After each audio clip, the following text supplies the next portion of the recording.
ആ 10 മിനിറ്റ് താമസം കൊണ്ട് ചായ പിടിക്കാനുള്ളൊക്കെ ചായ പിടിക്കാം.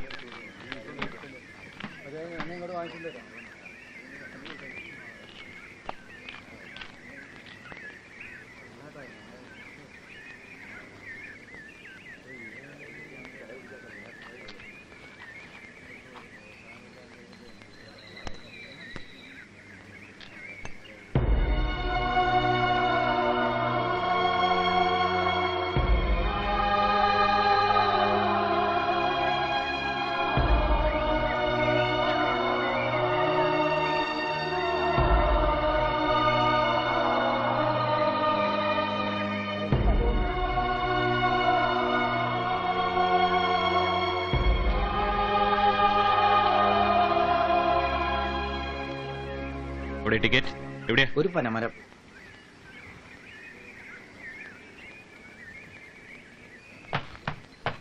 എങ്ങോട്ടല്ലേ ഈ കോട്ടയമെട്ടിയൊക്കെ ആയിട്ട്? അടിവാരത്തിറങ്ങാനാ സാറേ. ലഗേജ് ടിക്കറ്റ് എടുത്തോളാം. ടിക്കറ്റ് എടുക്കാനൊക്കെ വരട്ടെ. എന്താ ഇതിനകത്ത്? ഉണക്കമീനാ സാറേ. ഉണക്കമീനോ? മാറി നല്ല എടുത്തോണ്ട് ഇല്ലേ ദൂരത്തോട്ട് എറിയും. അയ്യോ സാറേ, ഇത് കൊണ്ട് വിറ്റിട്ട് വേണം സാറേ അത്താഴത്തിന് അരി മേടിക്കാൻ. സാറേ, ആർക്ക് ശല്യം ഉണ്ടാകാതെ ഞാനിതാ മൂലയിൽ അവിടെ എവിടെയെങ്കിലും വെച്ചോളാം. തള്ളേ, ഞാൻ നല്ല ഭാഷയെ പറഞ്ഞു ഇത് എടുത്തോണ്ട് പോവാൻ. ഇനി എന്റെ സ്വഭാവം ചീത്തയാക്കരുത്. കൊണ്ടുപോകത്തള്ളേ. സാറേ, കാലത്ത് മുതൽ നിൽക്കുക. സാറേ ഒന്ന് പോതല്ലേ ഇവിടുന്ന്. നീ ആരാണ് ടിക്കറ്റ് എടുക്കാനുള്ളേ? ടിക്കറ്റ് ടിക്കറ്റ് അവിടെ എത്ര?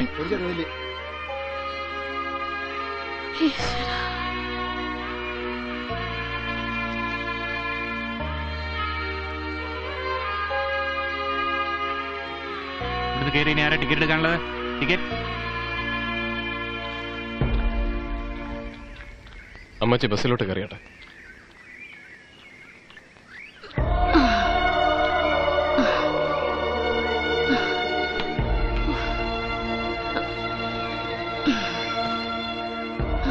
പിന്നെ മീൻകോട്ടെ കൊണ്ട് കയറുന്ന ആരാ? ഞാനാണ് സർ. അത് ഈ അമ്മച്ചിയുടെ ഉപജീവന മാർഗമാണ്. കോഴിക്കോട് അങ്ങാടിയിൽ നിന്ന് മീൻ വാങ്ങി വയനാട്ടിലെ ഓരോ ആദിവാസി കുടിലുകളിലും കുടിയേറ്റക്കാരുടെ വീടുകളിലും വിറ്റാണ് ഇവർ ജീവിക്കുന്നത്. സാറിനെ പോലൊരു കണ്ടക്ടർ സാറ് ഏതോ ബസ് നിറക്കി വിട്ടതാണ്. ഉച്ച തിരിഞ്ഞ മുതൽ വരുന്ന ഓരോ വണ്ടിക്കും കൈ കാണിച്ച് അവരിവിടെ നിൽക്കുന്നത് ഞാൻ കണ്ടതാണ്. ആർക്കും ഒരു ശല്യം ഉണ്ടാവില്ല. അതാ മൂലക്കിരുന്നോട്ടെ സാർ. അതാരാണോ തീരുമാനിക്കുന്നത്? എടുത്തോണ്ട് പോണോ? സാറ് ഒരു പ്രശ്നം ഉണ്ടാക്കരുത്. എടോ, തനിക്ക് എന്നാണോ ഇതിലെ കാര്യം? എന്റെ അമ്മച്ചിയും ഇതുപോലൊരു സ്ത്രീയാ. അവരും കഷ്ടപ്പെട്ടിട്ടാ ജീവിക്കുന്നത്. അമ്മ പ്രസവിച്ച ആരും ഇത് സഹിക്കില്ലെന്നാ എന്റെ വിശ്വാസം. എടോ, തന്നോട് പറഞ്ഞ മീൻകോട്ടെ കൊണ്ട് പുറത്തിറങ്ങാൻ. ഇല്ല സാറേ, ഞാൻ ഇറങ്ങില്ല. സാർ തല്ലുന്നെങ്കിൽ തല്ലിക്കോ.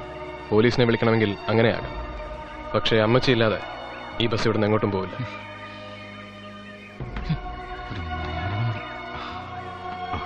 നീ ആരാ ടിക്കറ്റ് എടുക്കാനുള്ള? ടിക്കറ്റ് 2 കൽപ്പറ്റ. എങ്ങോട്ടാ? വയനാട്ടിലേക്ക്. അവിടെ എന്ത് ചെയ്യുന്നു? പോലീസിലാ. ആലപ്പുഴയിൽ നിന്ന് സ്ഥലം മാറ്റം കിട്ടി വരിക. അത് ശരി.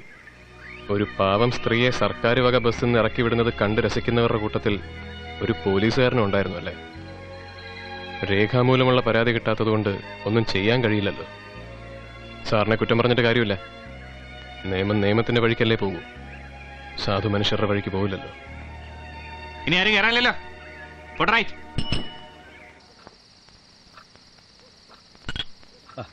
രവീന്ദ്രൻ സാർ എന്തെടുക്കുക? മൂപ്പര് വീട്ടിലോട്ട് കത്തെഴുതിക്കൊണ്ടിരിക്കുക. അതിനിന്ന് രാവിലെയല്ലേ വീട്ടിൽ നിന്ന് ഇങ്ങോട്ട് പോന്നത്?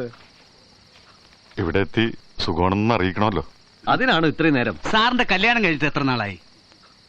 അത് 10-11 വർഷം കഴിഞ്ഞു. സാധാരണ പുതുമോടിക്കാരാ ഇങ്ങനെ. എന്റെ പൊന്ന് സാറേ, കത്ത് പിന്നീട് എഴുതാം. ഇന്ന് രാത്രി ഏതായാലും പോസ്റ്റ് ചെയ്യാൻ ഒക്കത്തില്ലല്ലോ. മൂപ്പര് നമ്മെ പോലെ വന്നിട്ട് കാര്യമില്ല. കുടിക്കത്തില്ല. നിങ്ങൾ കുടിക്കത്തില്ല? പിന്നെ നിങ്ങളെ എങ്ങനെ പോലീസ് ഡിപ്പാർട്ട്മെന്റ് വെച്ചോണ്ടിരിക്കും? കുടിച്ചിട്ടേ ഇല്ല? ഇല്ല, ഒറ്റ വട്ടം പോലും. കറിയാച്ചാ, എന്നാ പിന്നെ നിർബന്ധിക്കണ്ട. പിന്നെ കുടിച്ചാലും കുടിച്ചില്ലേലും ഇവിടെ നക്സലൈറ്റിന്റെ കയ്യിൽപ്പെട്ടാ തീർന്നു തന്നെ. അതുകൊണ്ട് ഉള്ള സമയം ആഘോഷിക്കാം. കറണ്ട് പോയോ?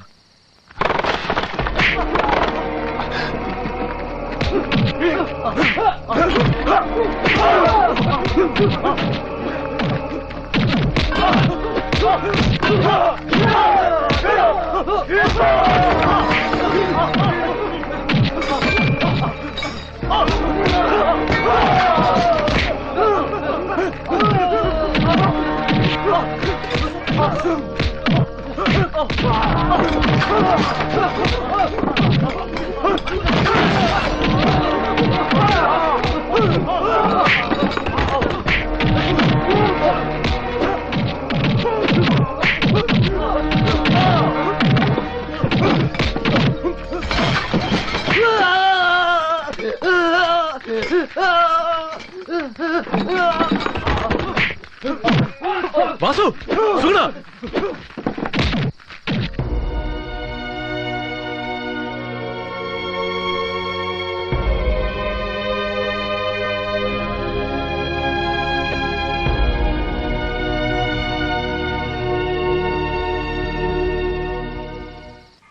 ഒരു കോൺസ്റ്റബിളിന്റെ കൈ കുറച്ച് മുറിഞ്ഞിട്ടുണ്ട് സാർ. ഉവ്വ് സാർ, 4 തോക്കുകൾ. ശരി സാർ, വരാം സാർ. ഒന്ന് ഇളകി ചെയ്യടാ. DIG സാർ സൈബർ മുതലാളിയുടെ വീട്ടിൽ ഒന്നുണ്ട്. ഇന്നലെ ക്യാമ്പിലുണ്ടായിരുന്നവരോട് കയറ്റിക്കോ. Yes, sir. വേഗം വേണം.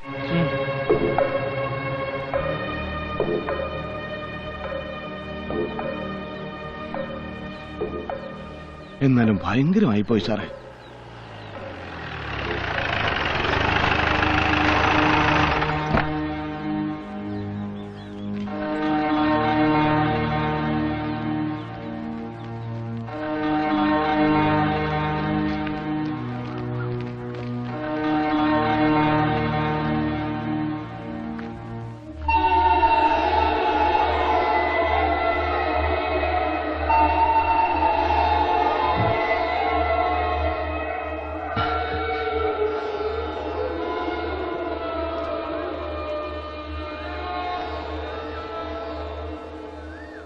അവര് എത്ര പേരുണ്ടായിരുന്നടാ?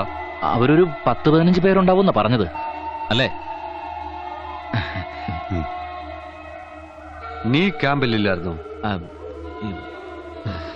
ഭാര്യന്റെ ഒപ്പം കിടക്കാൻ പോയി അല്ലേ? എവരെ കൊണ്ട് സാധിക്കില്ല പരശുറ. ഇല്ലെങ്കിൽ ഇന്നലെ തന്നെ എല്ലാ പട്ടികളെ പിടിക്കാമായിരുന്നു. അവന് ജോസഫും ഉണ്ടായിരുന്നു അല്ലേ? കോഴിക്കോട്ട് നിന്നും കുറച്ചു പേർ വന്നിട്ടുണ്ടെന്നാണ് അറിഞ്ഞത്. ഒരു അനിത, ഫിലിപ്പ്, വാസു. നിങ്ങൾ പോലീസുകാർ ഇതൊന്നും അറിഞ്ഞിട്ടില്ല. നമ്മ അറിഞ്ഞിട്ടുണ്ട്. എങ്ങനായാലും 2 ദിവസത്തിൽ എല്ലാവരെയും കസ്റ്റഡിയിൽ എടുക്കണം. അതിന് പണമോ ആളോ വണ്ടിയോ എന്താ വേണ്ടതെന്ന് പറഞ്ഞാൽ മതി. നാം വിട്ടുതരാം. തനിക്ക് മുതലാളി പറഞ്ഞ മനസ്സിലായല്ലോ?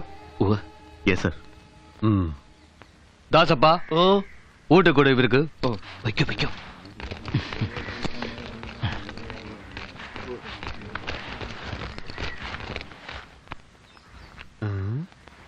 നീ കഴിച്ചതാണല്ലേ? അതെ മുതലാളി. കഴിക്കാതെ വന്ന കനകൻ നിന്നെ വൈകുന്നേരം വീട്ടിൽ കേട്ടില്ല അല്ലേ?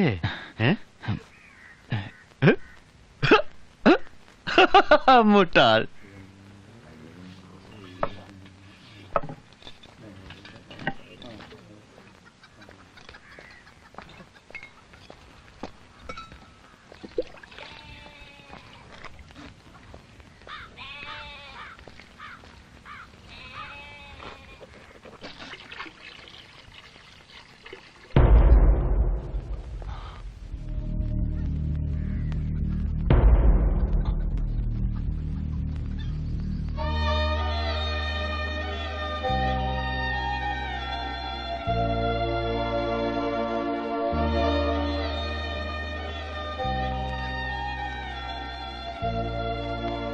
അതെ, സൈബർ കാണണ്ട.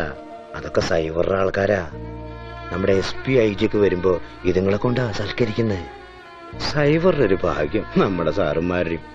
അവാ